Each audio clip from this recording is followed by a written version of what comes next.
Olá, pessoal. E aí, estudando competência, né? Vimos muita coisa acerca de competência na aula 1.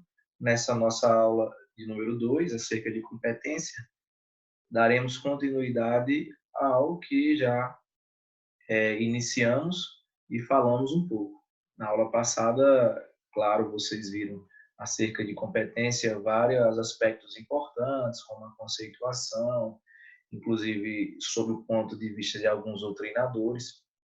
Eu tinha, inclusive, pedido a vocês, né, para dar enfoque aos que eu destaquei em negrito, né, como, por exemplo, a concepção do Mortara, do Pisanelli, quando falava que é a medida da jurisdição, a competência, e principalmente a do Henrico Túlio Liebmann, né, que está destacado no material de vocês também, né, de uma maneira mais escura, em negrito, quando fala da competência como uma quantidade da jurisdição que é atribuída por lei, né, ao exercício de cada órgão jurisdicional. Então, é a quantidade de jurisdição, a competência seria essa quantidade de jurisdição assinalada, né, atribuída por lei ao exercício de cada órgão jurisdicional.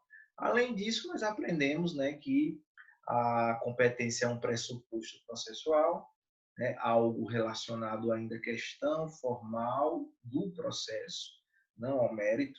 Tanto é que se deparar com a incompetência, vai faltar um pressuposto de desenvolvimento válido, regular e válido do processo, e seria uma hipótese, se não for sanado, da extinção do processo, né? Não obstante, com o novo CPC, você tem aprendido que a incompetência, mesmo sendo absoluta, ela gera remessa dos autos ao juiz, que em tese seria competente. Mas a tradição, né, dessa ideia de competência no passado levava ao processo à extinção sem resolução de mérito. E é um pressuposto de validade, desenvolvimento regular e válido do processo. Também nós tratamos disso. E vimos que quando a incompetência ela é absoluta, que ainda iremos distinguir melhor, trazer mais características de diferenciação da incompetência absoluta para a relativa, nós vimos que quando a incompetência é absoluta, isso é um motivo de nulidade do processo. A sentença, porventura, proferida por um juiz absolutamente competente, ela é uma sentença nula, apta a ser, inclusive, rescindida por uma ação própria, que é a denominada ação rescisória, mesmo havendo trânsito e julgado. Se a sentença foi prolatada por um juiz absolutamente incompetente, há a possibilidade em até 2 anos, que é o prazo, né, para manejar a ação rescisória, de acordo com o artigo 966 do Código de Processo Civil, em até 2 anos poderá ser entrada com ação rescisória, pedindo a rescisão desse julgado em razão da importância da ideia da competência quando ela é definida de forma pelo critério absoluto, né, a competência absoluta, quando usa os critérios funcionais, em razão da matéria, em razão da pessoa, a competência ela é absoluta, ela só vai ser relativa quando é fixada em razão do território ou do valor, como nós veremos no material que vai se seguir aí, nós vamos tratar dessa ideia. Nós aprendemos o que é competência do juiz, o que o correto é falar competência do juiz e não do juiz. Falamos das competências implícitas, né? O implicit power, competências implícitas. Falamos da regra da competência, competência do direito alemão, né? Que todo juiz tem uma competência mínima, a competência atômica, né? Que é de, pelo menos, declarar ser ou não competente para julgar determinada matéria, né? Todo juiz tem a possibilidade de se declarar competente ou incompetente para julgar determinado feito. Falamos da competência territorial, tá certo? De foro, também chamada de competência de foro, é a competência territorial, e falamos da competência, né, do juízo, né, que é a competência estabelecida pelas leis de organização judiciária. Lembro que falamos também da competência derivada, né, da competência originária. A originária é aquele que julga em primeiro lugar, o juiz em primeiro grau, a derivada em âmbito recursal, os tribunais, como regra, eles atuam, né, na competência derivada. Falamos dos foros concorrentes, quando você tem vários foros em princípios que são competentes para conhecer determinada ação, julgar determinada demanda, e que muitas vezes nessas hipóteses de foro competente, né, foros concorrentes, você tem aquela denominada cláusula foro-shopping, que é o foro de escolha, né, a escolha feita pelo autor, pelo demandante da ação, e que surgiu em contrapartida uma corrente, uma doutrina falando da ideia do foro não conveniente, ou foro não conveniente. E aí você vai ter o princípio da competência adequada para trazer a ideia que, quando não for conveniente o foro escolhido, né, naquela ideia do foro shopping, será designado outro foro mais adequado para aquela situação, tá certo?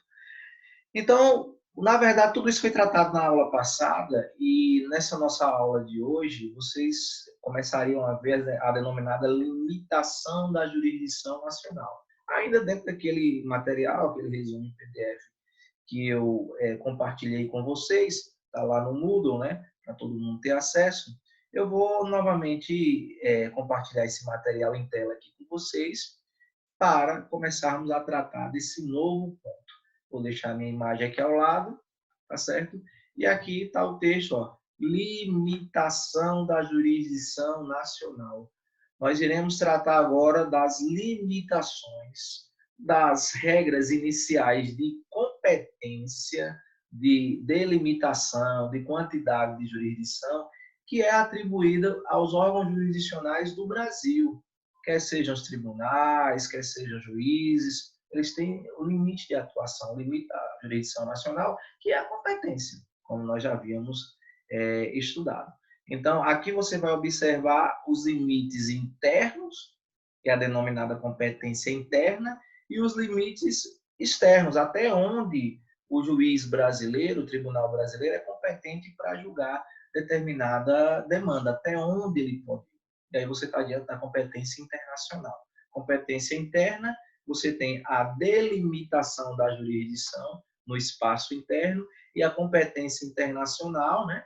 Você tem a delimitação da competência dos tribunais brasileiros face aos ordenamentos jurídicos dos outros países, né? Então, duas espécies de competência importantes que a gente vai estudar aqui na limitação da jurisdição nacional. Fixar essa ideia, a competência interna e a competência internacional. Coloquei aqui para vocês o material. Em razão de tais limitações, a competência, em princípio, que limitações? As limitações da jurisdição nacional.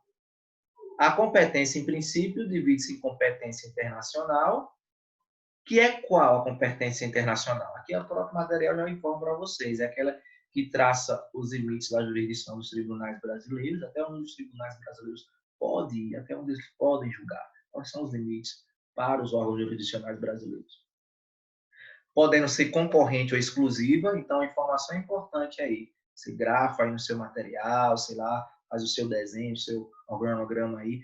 Essa competência internacional que traça os limites, né, da jurisdição dos tribunais brasileiros, essa competência internacional se subdivide em duas competências internacionais: a concorrente ou a exclusiva, que nós iremos aprender a partir de então.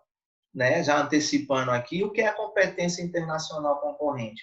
É aquela onde tanto os tribunais brasileiros podem conhecer de uma determinada situação, quanto os tribunais de outros países. Não impede que um tribunal de um outro país trate da mesma situação e seja reconhecida essa decisão estrangeira, de repente, aqui no Brasil, acerca daquele tema. É a competência internacional concorrente. Quando eu estou diante da competência internacional exclusiva, eu estarei tratando de situações nas quais somente ao Brasil, somente aos tribunais brasileiros é dado conhecer determinadas situações, determinadas demandas. Nós iremos aprender que o CPC ele já indica ali nos seus artigos iniciais, a partir do artigo 21, quais são essas competências concorrentes, competência internacional concorrente, onde o Brasil e tribunais estrangeiros também podem conhecer da mesma matéria ao mesmo tempo, e as competências exclusivas, onde somente o Brasil pode conhecer daquelas situações, tá bom? Até então a gente está falando da competência internacional que se subdivide em concorrente e exclusiva. Mas a denominada competência interna, essa é mais extensa. Essa você estuda o começo aqui, né, o início dessa ideia em teoria geral do processo e destrincha mais ainda no decorrer das demais disciplinas processuais, em processo civil, em processo penal, é como é dividida a função jurisdicional entre os vários órgãos que compõem a justiça brasileira, a justiça nacional. Vocês sabem que o poder judiciário, a jurisdição no Brasil, está subdividida em vários órgãos.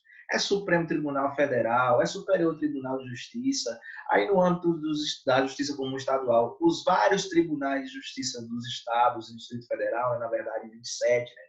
Você tem os tribunais regionais federais, os vários juízes federais, as varas, né, federais onde esses juízes federais atuam, as varas trabalhistas que estão vinculadas ao Tribunal Regional do Trabalho, né, que estão ali, né, compondo os tribunais regionais do trabalho, a justiça eleitoral, a justiça militar. Então, você tem uma série de órgãos. Estudar a competência interna é estudar como é dividida a função jurisdicional entre esses vários órgãos da Justiça Nacional, tá bom?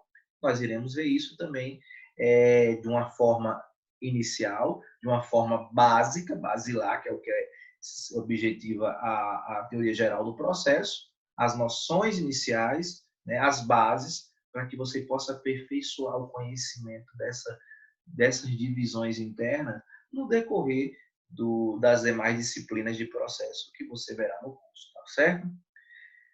Falando de competência, é importante lembrar desse artigo 16 do Código de Processo Civil. A jurisdição civil é exercida por quem? Pelos juízes e pelos tribunais. Os órgãos jurisdicionais são basicamente dois. Os tribunais, quando eu falei Supremo Tribunal Federal, é um tribunal. Quando eu falei Tribunal de Justiça do Estado de Pernambuco, é um tribunal. Tribunal Regional do Trabalho, TRT, é um tribunal. Eu vou fazer concurso para o TRE, Tribunal Regional Eleitoral, é um tribunal. Ah, eu quero ser juiz quando eu me formar, eu quero ser juiz trabalhista. Você vai fazer concurso para juiz substituto do trabalho no TRT, sexta região. Você está fazendo concurso para ser juiz do trabalho. Então, os juízes, os tribunais são os órgãos que são responsáveis por exercer a jurisdição. E eles exercem essa jurisdição em todo o território nacional, né? O âmbito máximo de exercício dessa jurisdição é o território nacional. Você não faz concurso para ser juiz federal para julgar causas aqui no Brasil e lá no Paraguai, lá no Uruguai, não. O limite da jurisdição, o primeiro princípio é o do território. É a ideia da soberania, como nós iremos ver mais adiante, tá certo? E aí, esse artigo 16 do Código de Processo Civil é o Código de Processo Civil falando que, quando se trata da jurisdição civil, ela é exercida pelos juízes e tribunais em todo o território nacional. Isso ocorre também com a jurisdição penal, com a jurisdição trabalhista, de certo modo, é a mesma ideia, conforme as disposições deste Código. Que disposição? Porque o Código de Processo Civil ele vai traçar as regras de competência, principalmente de foro do local. Então, você vai ter uma série de artigos delimitando, limitando essa jurisdição nacional. Na teoria geral do processo, a gente vai se ater a alguns deles, a começar pelos limites da jurisdição nacional, que são regulados a partir do artigo 21 e vai até o artigo 25 do Código de Processo Civil de 2015. Vou repetir: os limites da jurisdição nacional são regulados a partir do artigo 21 e vai até o artigo 25 do CPC 15. Vou abrir aqui o CPC só para a gente ter uma visão melhor, né? Inclusive, fazer questão aqui de aumentar esse zoom para que vocês possam também verem, né, melhor esses artigos que eu vou começar a mencionar aqui. Então, deixa eu só... Tirei a tela, mas vou voltar aqui, voltar a tela agora com a letra maior dos artigos. Pronto. Estou aqui no artigo 163, mas, na verdade, nós queremos ir lá para o artigo 21 do CPC 15. E vamos ver o que é que diz o artigo 21 em diante. Então, o que nós estamos vendo em TGP agora, que você vê em processo civil, que você vê em processo penal, não é nada inventado. Todos os países têm a sua limitação da jurisdicional.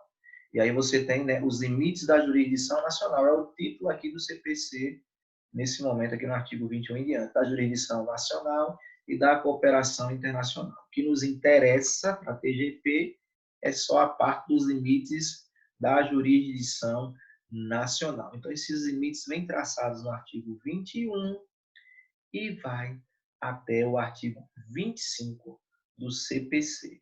Voltando para o nosso material aqui, ó, os limites da jurisdição nacional são regulados pelo artigo 21 e vai até o artigo 25 do CPC 15. Quando a gente falou lá no artigo 16 que a jurisdição, por meio de juízes e tribunais, é exercida no território nacional, falei para vocês, reforcei e reforço novamente agora. Há um limite, que o limite máximo é a soberania.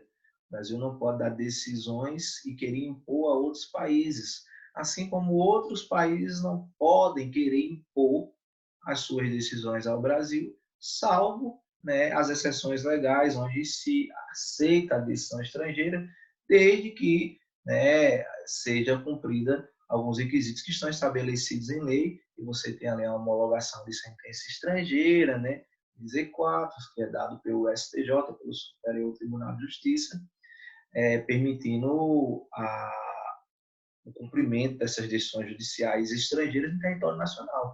Mas, como regra, isso não pode ser imposto de um país a outro, porque o limite é a soberania, a ideia da soberania, que é ser o país, né, a única autoridade, né, soberana, independente naquele território.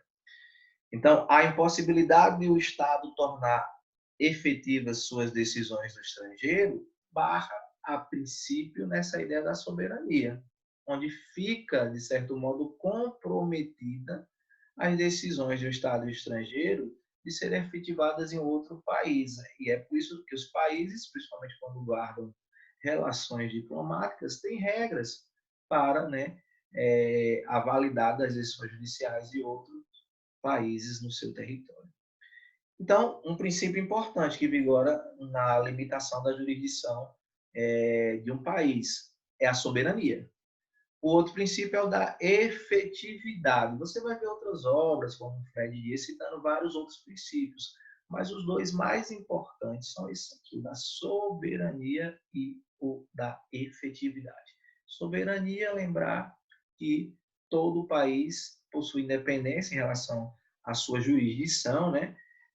Não podendo impor a sua jurisdição a outro como regra, nem ser submetido em relação a outra jurisdição como regra. Como está aí no material, a impossibilidade de o Estado tornar efetivas suas decisões no estrangeiro. E aí vem o segundo princípio também de muita importância, que é o princípio da efetividade. O juiz é incompetente, diz o Amílcar de Castro, né, um processualista também brasileiro, que o juiz ele é incompetente para proferir decisão quando ele não tem condições de fazer cumprir aquela decisão. Se ele não tem condições de fazer cumprir aquela decisão, então ele é incompetente. Se você não pode fazer cumprir a decisão no estrangeiro, você não tem competência para apreciar aquele feito, tá certo? E aí é uma ideia básica. Se eu não tenho como dar efetividade à minha decisão, a competência para exercer a jurisdição. Jurisdição nacional. Então, você vai ter aí, né, na jurisdição nacional, estudando aquelas duas ideias da jurisdição nacional concorrente e a jurisdição nacional exclusiva. O que é a concorrente? Falamos lá no início, está mais uma vez aqui no material essa informação. Competência da justiça brasileira, os tribunais, juízes brasileiros podem conhecer uma determinada situação, concorrente com a justiça estrangeira. Competência da justiça brasileira sem afastar a jurisdição concorrente da justiça estrangeira. Por isso que é chamada de jurisdição nacional concorrente. O Brasil pode conhecer daquela situação concorrentemente também, outro país, a sua jurisdição, né, do seu país também pode conhecer. E onde estão elencadas essas situações, essas hipóteses? Estão elencadas nos artigos 21 e 22 do CPC 15, pessoal. Leitura obrigatória do artigo 21 ao 25 do CPC 15. Então, aqui a gente está falando da competência concorrente, da jurisdição nacional concorrente. Eu tenho que ler lá os artigos 21 e 22 para saber quais são as hipóteses de jurisdição nacional concorrente. Vamos lá para o artigo 21. Lá no artigo 21 você tem ali 3 hipóteses onde compete à justiça brasileira, por isso que é concorrente, conhecer determinadas causas sem afastar a jurisdição estrangeira. Que hipóteses são essas? Vamos lá para o artigo 21. Compete à autoridade judiciária brasileira processar e julgar as ações em que, primeiro, o réu, qualquer que seja a sua nacionalidade, estiver domiciliado no Brasil. Se nenhum processo o réu tem domicílio no Brasil, a autoridade judiciária brasileira tem competência para conhecer desse processo, sem afastar a jurisdição estrangeira. Então, essa é a primeira hipótese. Como está lá no material de vocês, ó, aqui, ó, réu domiciliado no Brasil. Qualquer que seja a nacionalidade dele, se ele estiver domiciliado no Brasil, jurisdição nacional concorrente. Competência nacional concorrente. Segunda hipótese. Se no Brasil tiver de ser cumprida a obrigação, se é um conflito de interesses, sinônimo, demanda, como já aprendemos, né? Se é uma demanda, se é uma querela, se é um conflito de interesse, essas palavras são sinônimos, que envolve uma obrigação que deve ser cumprida no Brasil, o Brasil tem competência para conhecer daquela ação. E, não obstante, um outro tribunal também, estrangeiro, um outro juiz em outro país, possa conhecer daquela situação. Então, no material de vocês, está lá, ó, se houver o cumprimento da obrigação no Brasil, se a obrigação tiver de ser cumprida no Brasil, jurisdição concorrente, jurisdição nacional concorrente, competência internacional concorrente, sinônimo. E a terceira e última hipótese aqui do artigo 21 de competência internacional concorrente, o fundamento seja fato ocorrido ou ato praticado no Brasil. Se foi um fato que ocorreu em território brasileiro, se foi um ato que foi realizado, praticado no Brasil, o processo, a demanda, a querela que discute essa situação pode ser conhecida pelos tribunais e juízes brasileiros, assim como pelos tribunais e juízes estrangeiros, tá bom? Parágrafo único. Para o fim do disposto no inciso 1, qual é o inciso 1? Réu que tem domicílio no Brasil, considera-se domiciliada no Brasil a pessoa jurídica, né, uma empresa, uma sociedade estrangeira, que nele tiver agência, filial ou sucursal. Em outras palavras, se for uma empresa, se for uma pessoa jurídica, se ela já tiver agência, filial, sucursal aqui no Brasil, já considera-se domiciliada aqui no Brasil. Não precisa ser no Brasil, não. Para ela ter domicílio no Brasil, a sede, às vezes, é lá na Suíça, mas ela tem uma agência, uma filial, uma sucursal aqui. Então, ela tem domicílio aqui no Brasil para os fins desse artigo 21, parágrafo único do Código de Processo Civil. Então, no artigo 21, aí, 3 hipóteses de competência internacional concorrente. Quando o réu for domiciliado no Brasil, quando houver a necessidade de cumprimento de obrigação no Brasil, em relação aos fatos ocorridos ou atos praticados no Brasil. Essas 3 situações aqui, repito, são de competência internacional concorrente. O artigo 22 também traz hipóteses de competência internacional concorrente, que é aquela onde a autoridade judiciária brasileira pode conhecer daquela demanda, assim como a autoridade judiciária estrangeira. Artigo 22, também você tem lá 3 hipóteses. Vamos lá, artigo 22 do CPC. Subindo aqui um pouquinho a tela, Aqui, artigo 22. Compete ainda à autoridade judiciária brasileira processar e julgar as ações de alimentos. As ações de alimento, quando entra uma parte, normalmente, né, um filho menor ali, juntamente com a sua mãe, que lhe está ali representando, né, a representação, uma ação de alimentos, o Brasil vai ser competente igual ao tribunal estrangeiro quando o credor tiver domicílio ou residência no Brasil. Credor domiciliado ou residente do Brasil, competência também é do Brasil. Credor é quem está pedindo os alimentos, é de repente aquela criança ali representada pela mãe. Nessa ação de alimentos, se o réu, agora é quem deve os alimentos, é o pai, um exemplo hipotético, mantiver vínculos no Brasil, tais como posse ou propriedades de bens, recebimento de renda, obtenção de benefícios econômicos. Exemplo hipotético.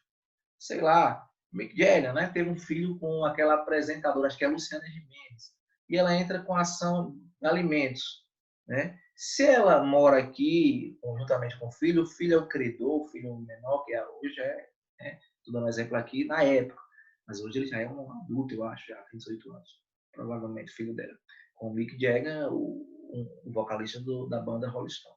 Estou dando um exemplo hipotético.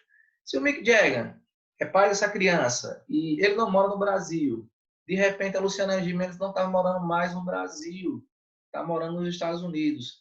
Mas se o Mick Jagger tivesse um imóvel aqui no Brasil, era possível a Luciana Gimenez, né, entrar com essa ação aqui, né, o filho dela entrar com essa ação aqui no Brasil, porque o Mick Jagger, o réu, tinha uma propriedade aqui, né, no Brasil. Se recebe renda ou obtenção de algum benefício econômico no Brasil, também gera essa competência concorrente, essa possibilidade. Duas hipóteses nas ações de alimentos. O credor tiver domicílio e residência no Brasil, ou o réu mantiver vínculos, tais como, né, posse, propriedade, recebimento, né, de renda, obtenção de benefícios econômicos aqui no Brasil. Tá certo? Então, artigo 22, voltando lá ao nosso resumo de TGP, você tem aí as ações de alimentos, quando o credor tiver domicílio e residência no Brasil, ou o réu mantiver vínculos com o Brasil. Tá certo? O réu com vínculos no Brasil. Segunda hipótese, está no artigo 22, lá do CPC 15, inciso 2.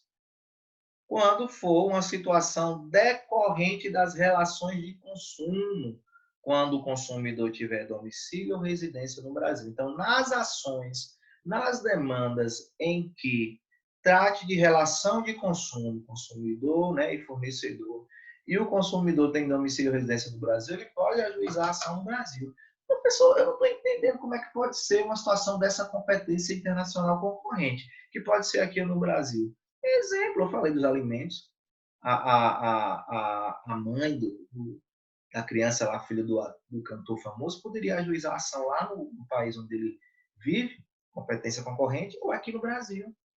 Agora, nas relações de consumo, suponha que você, agora não, na pandemia é que não tem, né, como viajar.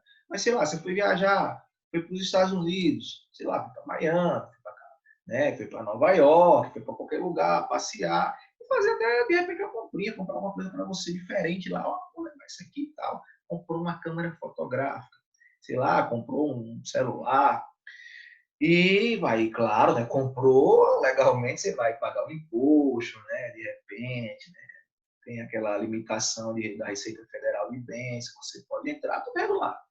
É o que acontece, se você comprou esse produto lá nos Estados Unidos e perto já de você voltar, ou não, né, até mesmo você ia passar um tempo lá, né, e comprou e o produto apresentou um defeito, um problema. E aí você, poxa, eu posso entrar com a ação aqui, foi lá na loja, mas não quis trocar, se recusou. Você possa entrar com a ação, você poderia entrar com a ação nos Estados Unidos, sei lá, permite o estrangeiro entrar com a ação, provavelmente deve permitir, e ou aguardar vir para o Brasil e entrar no juizado especial civil aqui em família. De repente você entrou lá e demorou. Era algo que tinha uma projeção de um mês ocorrer a audiência lá em Nova York, não ocorreu, porque você ficar lá, teve problema da pandemia, você fica embora, você dá entrada na ação aqui novamente.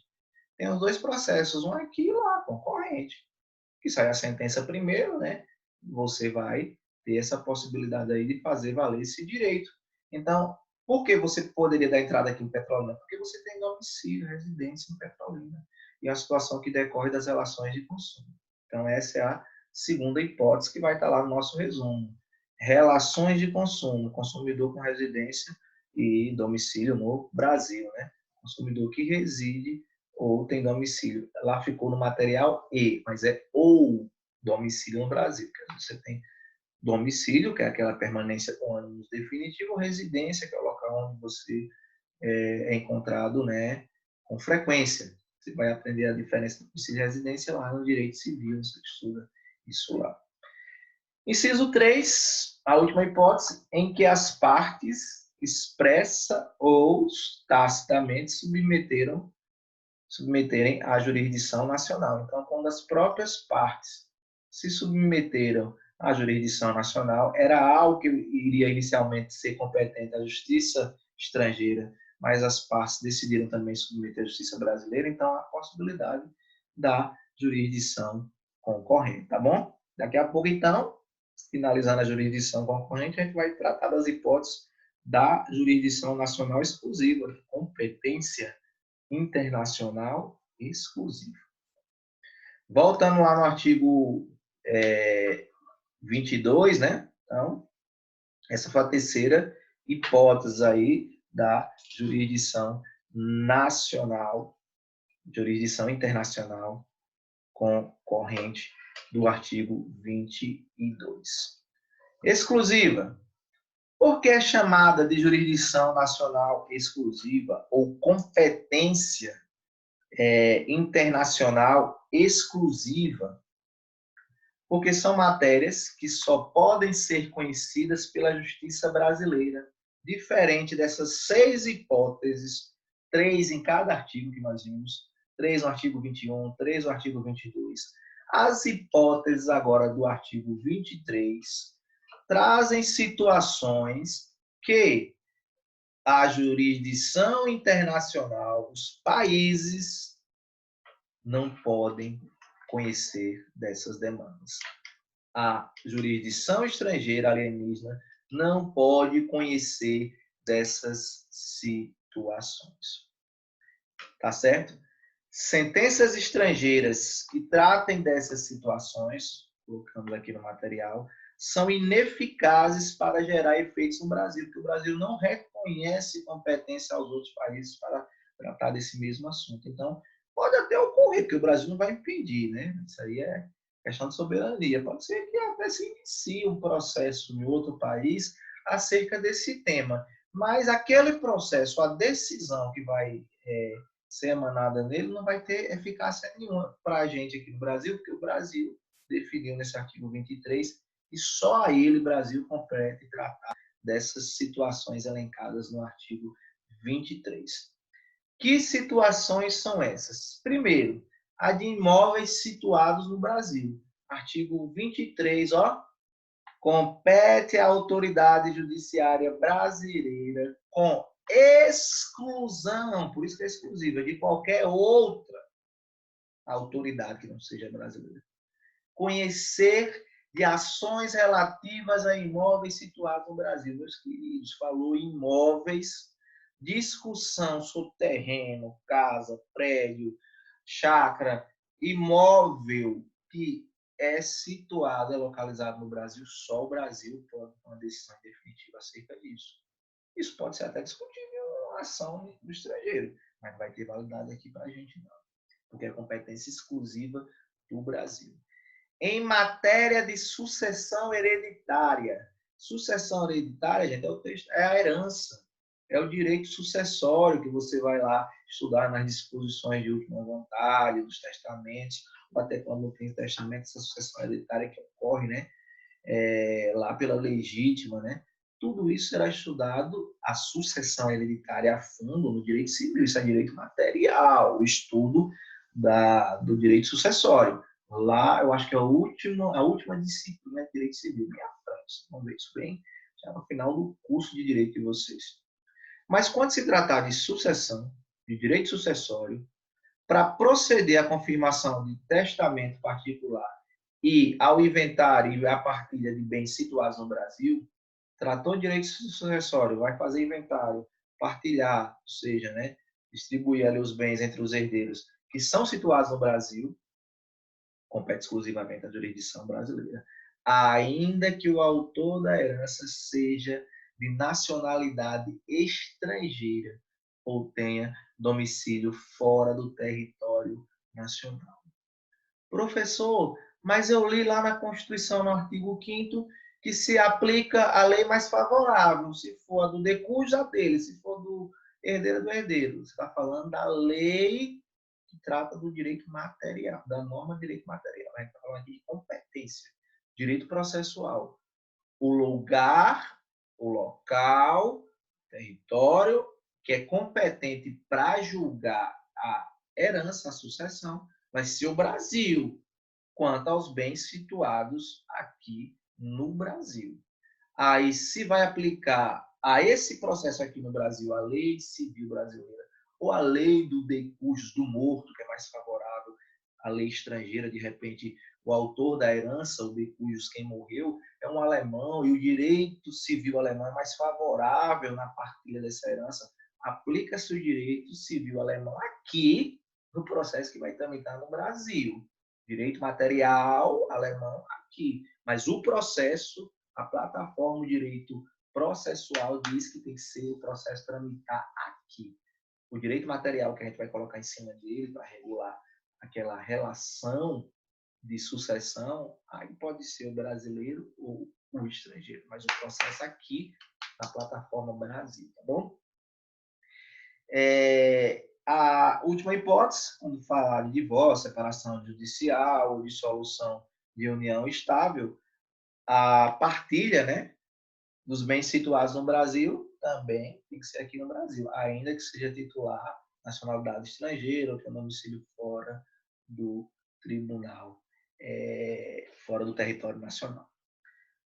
Menção importante esse artigo 24 aqui, ó. A ação proposta perante tribunal estrangeiro não induz litispendência em nenhuma dessas hipóteses aqui, quer seja da exclusiva, quer seja da concorrente. Da exclusiva, primeiramente, porque não adianta ajuizar a ação fora do país, porque só o Brasil pode conhecer desses processos aqui, então não tem litispendência.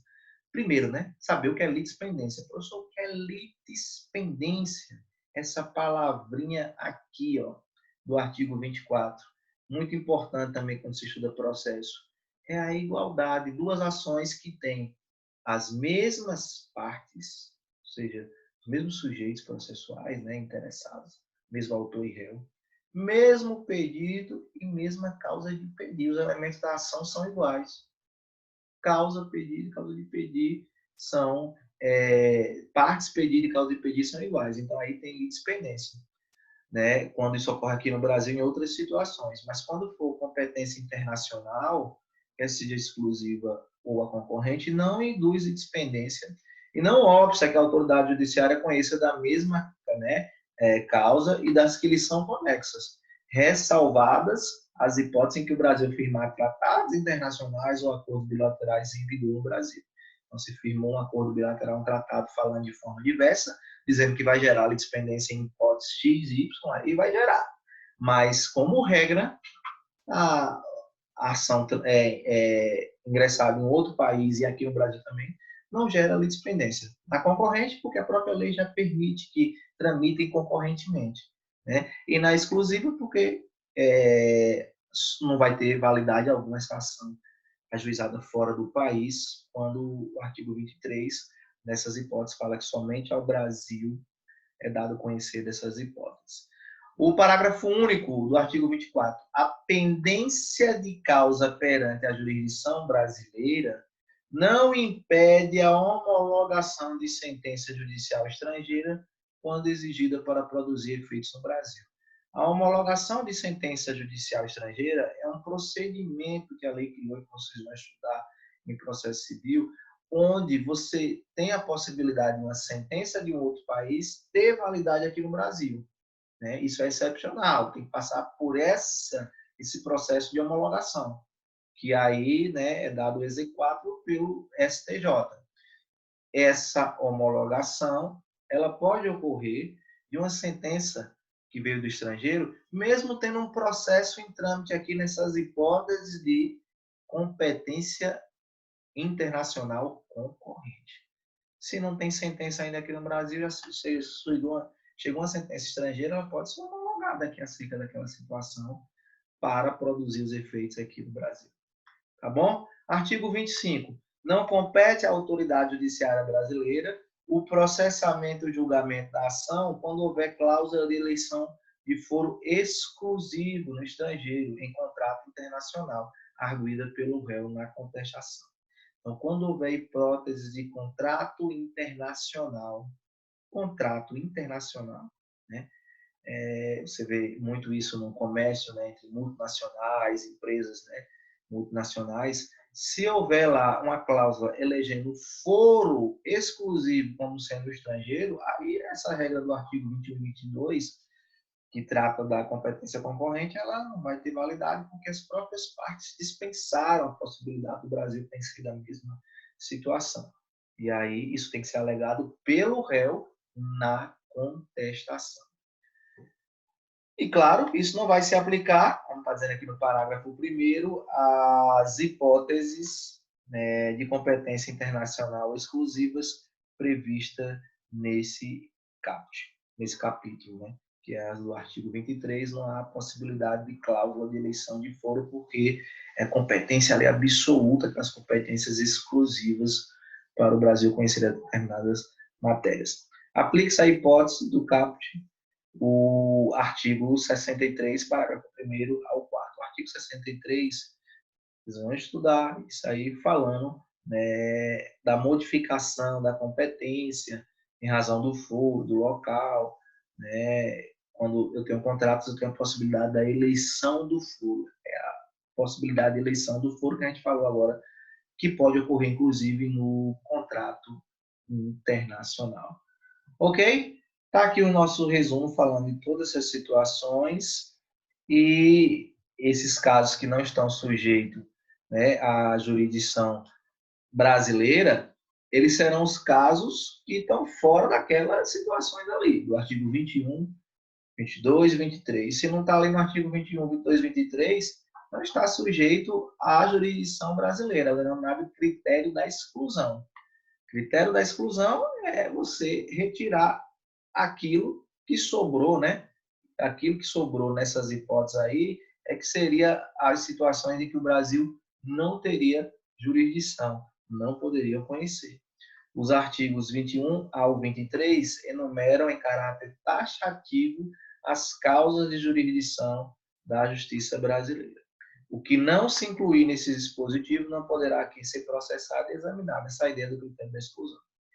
Proposta a ação que verse sobre tais assuntos, assuntos que não se enquadram naquelas situações ali, o processo poderá ser extinto sem resolução de mérito.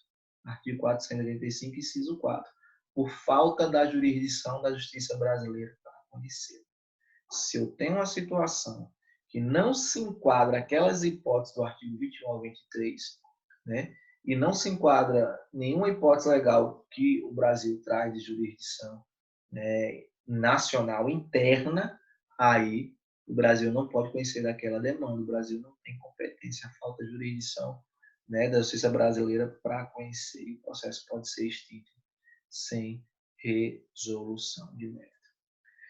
Na sequência, nós estudaremos os critérios para fixação da competência. Existem alguns critérios que foram definidos.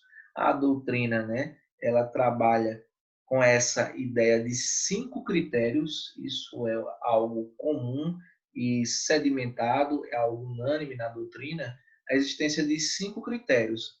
Aí, as subdivisões, né, que vão alocar esses 5 critérios de uma maneira ou de outra, a depender do autor. Mas, na verdade, todos os doutrinadores eles têm um consenso de que existem 5 critérios para a fixação da competência, que é o critério da competência fixada em razão do território, em razão do local, né? Lost, em razão do valor, né? Em razão do valor, em razão da matéria, racione matéria, racione loss, local, né? Em razão da pessoa, racione questionário, razão da pessoa, e o critério funcional, razão da função. São 5 critérios que a gente precisa conhecer. O Kiovenda criou um denominado critério tripartido de fixação de competência, onde ele pega esses 5 critérios e joga em um sistema de tripartido, de 3 fases, para você poder fixar, descobrir de quem é a competência. Aí ele fala o seguinte, ó, existem 3 critérios para ele, pegando esses 5, né, critérios de fixação da competência que a doutrina comumente utiliza.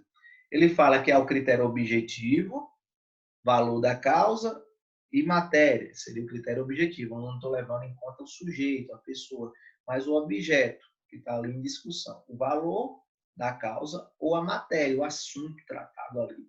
Critério objetivo.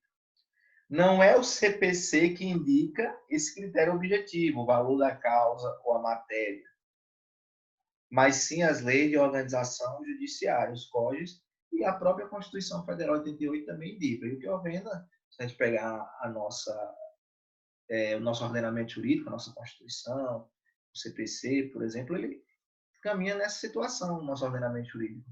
Por quê? Aqui no Brasil, não é o CPC que fixa a questão da competência pelo valor da causa, são as leis de organização judiciária, tá certo? E a matéria também. Que matéria você está falando? Assunto. Você tem, por exemplo, a competência da vara do júri. A competência da vara do júri foi fixada pela Constituição Federal, como está falando aí. E aí, a lei de organização judiciária é que cria uma vara só para o júri, privativa do júri. Uma lei estadual cria aquela vara. As leis estaduais vão lá nos estados e criam as varas da fazenda pública, a vara da família, a vara de contratos, a vara de sucessões, para tratar de determinadas matérias. Toda vez que a competência for nesse sentido, você tem aí indicado o juízo. Essas leis de organização judiciária e a Constituição, quando define a competência em razão do valor da causa da matéria, aponta o juízo e não o foro, porque foro é o local. E o local, o território, você vê apontado no CPC, em seus vários artigos ali, né? No artigo 51 em diante, você vai ver várias competências definidas em razão do foro, do local, porque é a lei federal que fixa a competência em razão do território.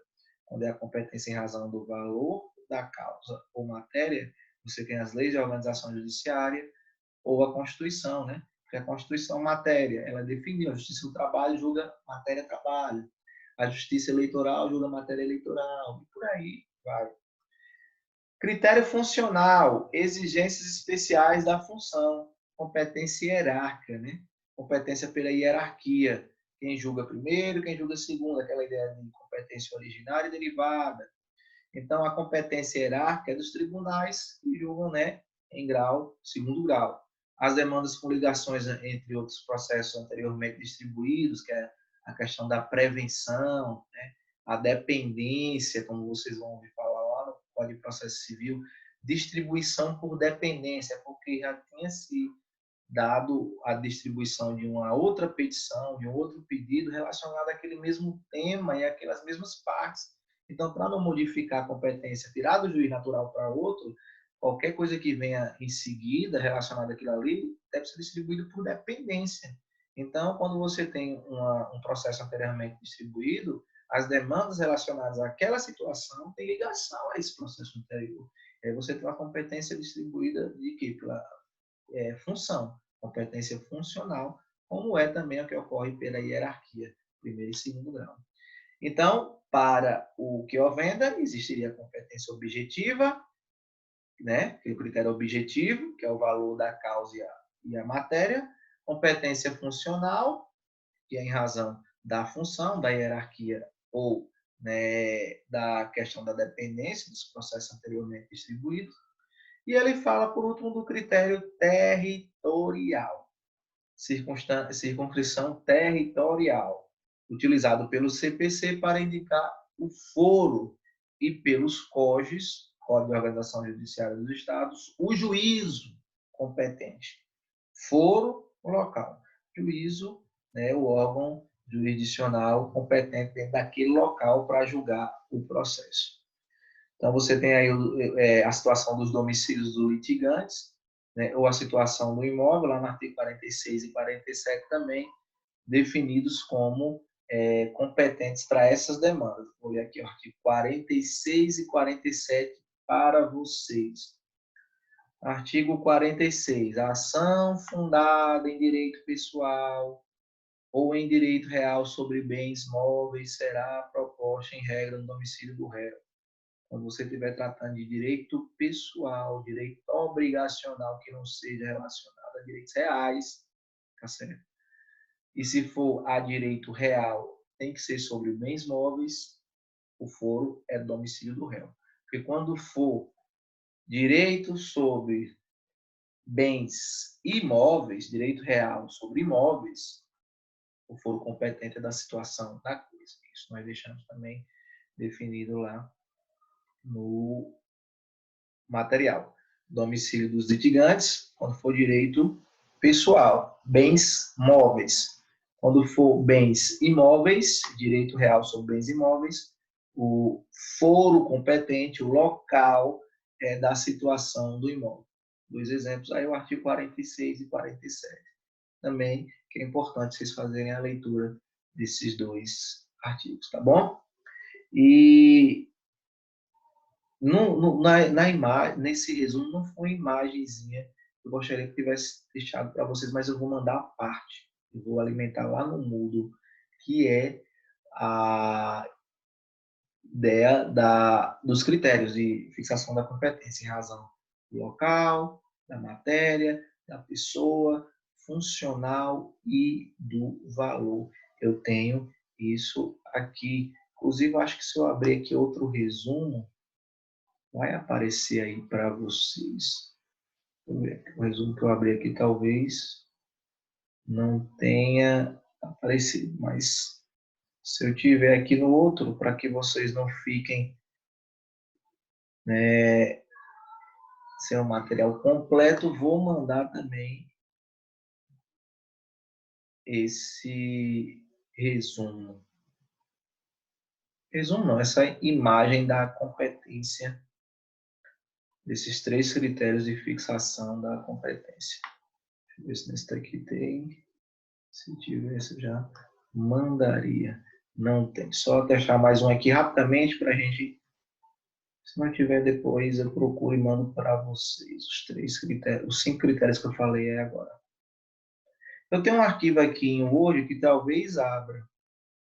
Competência, que é de onde eu tirei esse arquivo em PDF. Eu vou abrir aqui, se ele tiver essa imagem, a gente já repassa os 5 critérios que vocês não podem esquecer, que são utilizados para fixar a competência. Em razão do valor, em razão do território, valor e território, critério funcional, critério em razão da pessoa e critério em razão da matéria.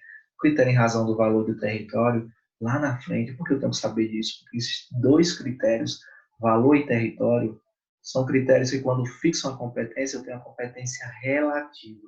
Quando os critérios que eu utilizo para fixar a competência é em razão da função, ou é em razão da matéria, ou é em razão da pessoa, aí eu tenho uma competência que é dita absoluta. Lá na frente a gente vai falar disso. Competência absoluta é fixada em razão da matéria, da pessoa ou da função, do critério funcional. A competência relativa é fixada em razão do valor e do território. Tá aqui, deixa eu ver. Deixa eu ver aqui. Parece que não abriu aqui também não. A imagem que eu queria passar para vocês, importante, nesses critérios de fixação da competência. Mas aí eu vou alimentar e na próxima aula, eu alimento lá no Moodle e na próxima aula trago para vocês. Tem lá no livro do Carreira Alvim também esses 5 critérios que eu estou passando aqui para vocês. Então, voltando ao resumo, o que nós iremos estudar, então, a partir da próxima aula, vocês me lembram, é esse quadrozinho, resumo, com os 5 critérios de fixação da competência, só para repassá-los, e essa ideia da determinação da competência. Quando começa a competência que está estabelecida esse critério no artigo 43 do CPC, que é com registro ou distribuição, e aí vai ocorrer o denominado perpetuatio jurisdictionis, a perpetuação da jurisdição, que nós iremos falar na próxima aula, assim como tratar das exceções onde não ocorreria a perpetuação da jurisdição, perpetuar a jurisdição. Isso na nossa próxima aula, tá bom? Então, por hoje a gente encerra aqui, pessoal. Tem mais coisas a tratarmos de competência, mas no nosso próximo encontro falaremos disso. Um abraço aí a